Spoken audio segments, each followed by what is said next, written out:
I got an email a while back from a principal who was concerned about ways to help her staff collaborate. Part of her email said, as a small school, we only have one teacher per grade level, and thus it can be difficult to have authentic collaboration with our teaching staff. It seems that unless you're talking about the same set of students or the same standards or planning the same unit of study, you just never truly feel like you're working with each other.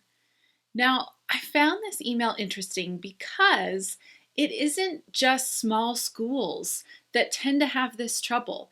Most of us in education only think about collaborating with each other if we are talking about the same students or teaching the same standards or planning a unit together.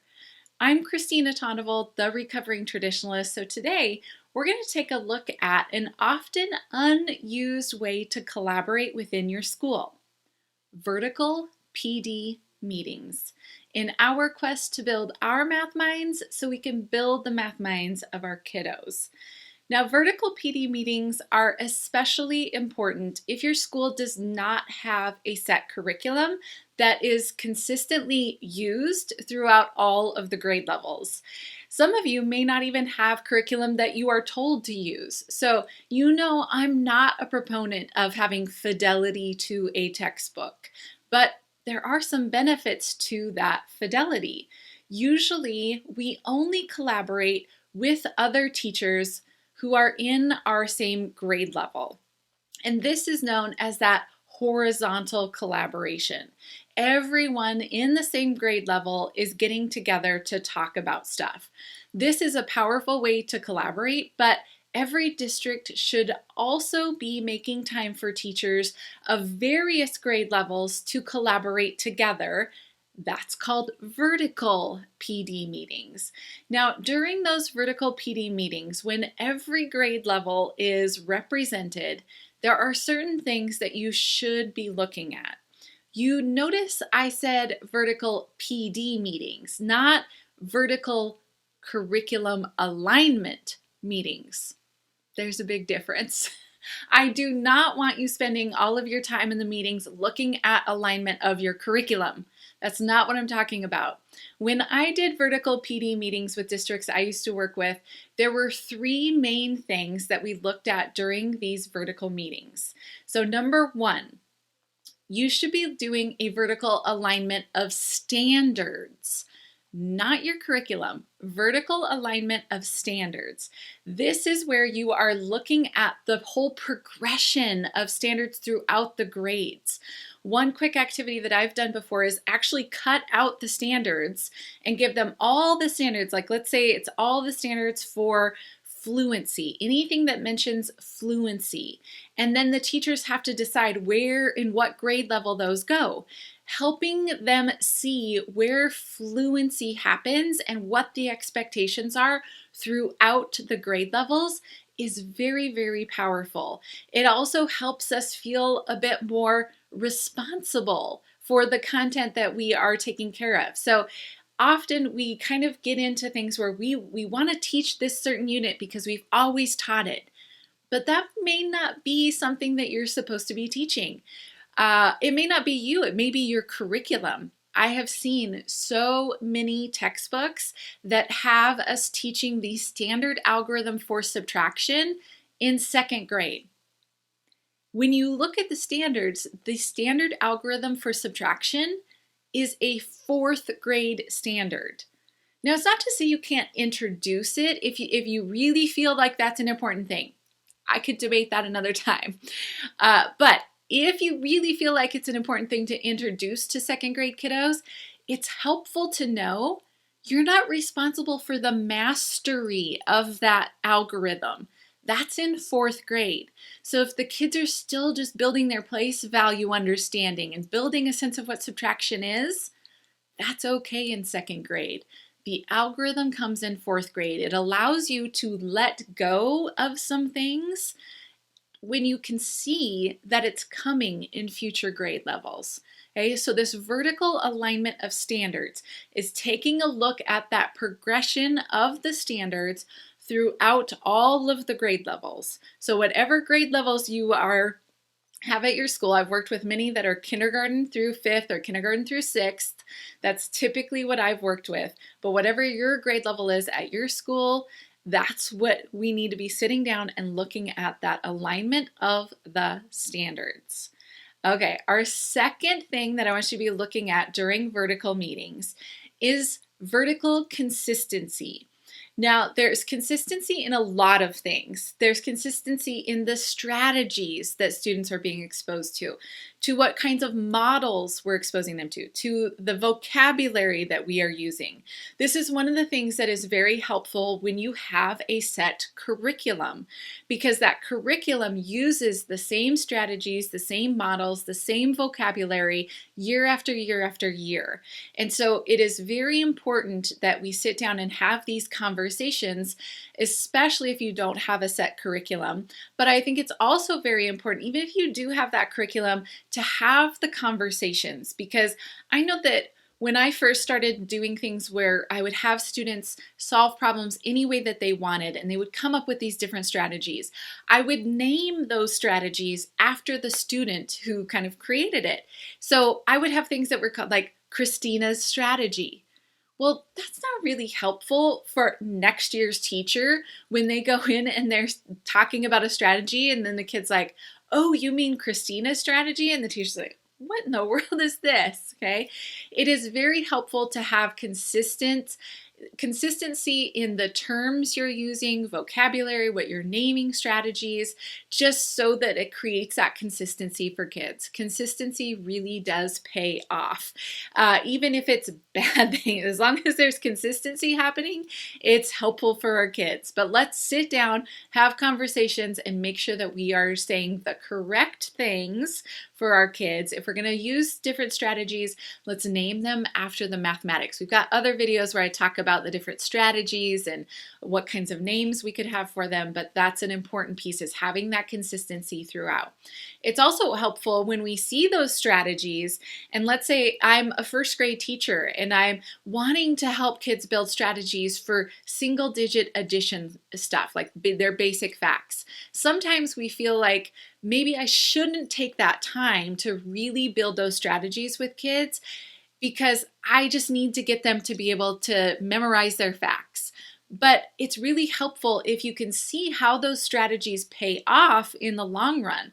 If you can see that the way that you're helping them build strategies for single digit addition helps with multi-digit addition. Those same strategies work when they are adding decimals and when they're adding fractions. It really does pay off in the long run, but that's hard to see when you're just seeing what's happening at your grade level. So when you can see that consistency of the strategies throughout the grade levels, it really does help. And the other thing that talk about strategies brings up is whether or not we should introduce things to students if it's a trick or a strategy. And when we look long term, that's how we can tell. So here's a strategy that sometimes gets taught to kids.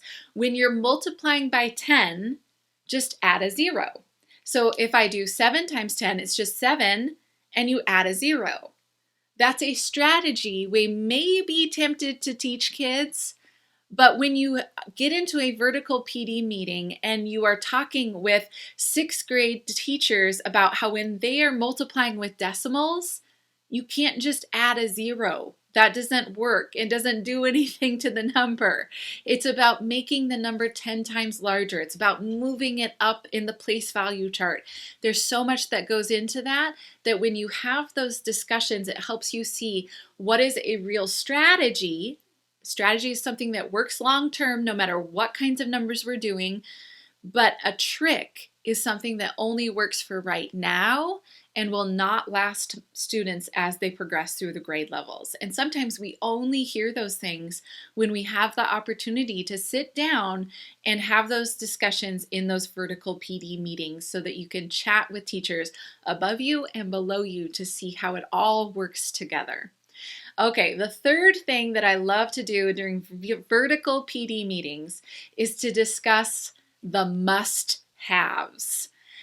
One of the things that I love to do is to get each grade level together, so all the teachers of 5th grade, and if you're a small school, that's one teacher, whatever it might be, get them all together, and on a poster, they need to write their top 3 must-haves, that if they had kids coming into their grade level with just these 3 things, it would make a world of difference. Like, these are the must-have things that if kids come in, we can work with that. Like, it's a great jumping off point. There's a couple of things that this does.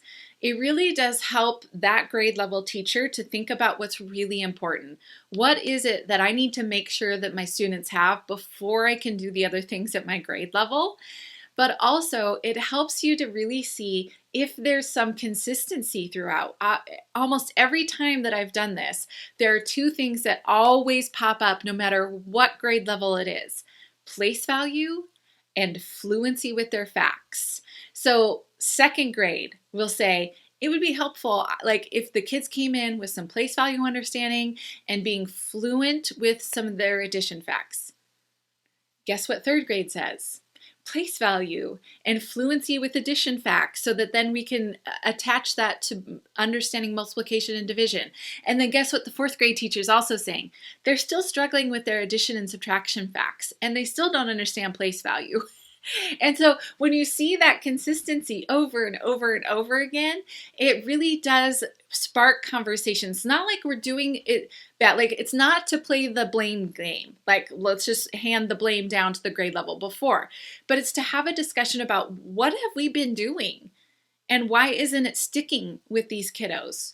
Right? And what hopefully comes out of that conversation is that what happens is that you'll hear the young grades teachers saying, I've felt this pressure to get the kids ready for next year. I've felt like I need to get kids to memorize their facts, or I've felt like kids need to know all of this content so that they're ready for 2nd grade. And then the 2nd grade teacher can say, hey, no, remember our vertical alignment of the standards we talked about? Like, some of that's things I'm going to be focusing on, and I can add on to the things you've been doing. But it's really helpful in 1st grade if you spend a lot of time building an understanding of place value and building their number sense so they can develop their fluency and not just have things memorized. Whatever the conversation comes out to be, it tends to be things like that you'll hear the younger grades teachers say things like they feel the pressure to get kids ready for the next grade or 6th grade. Like, they're even thinking way, years ahead, trying to prepare kids for this. But it's really helpful when they can see this is what the kids need.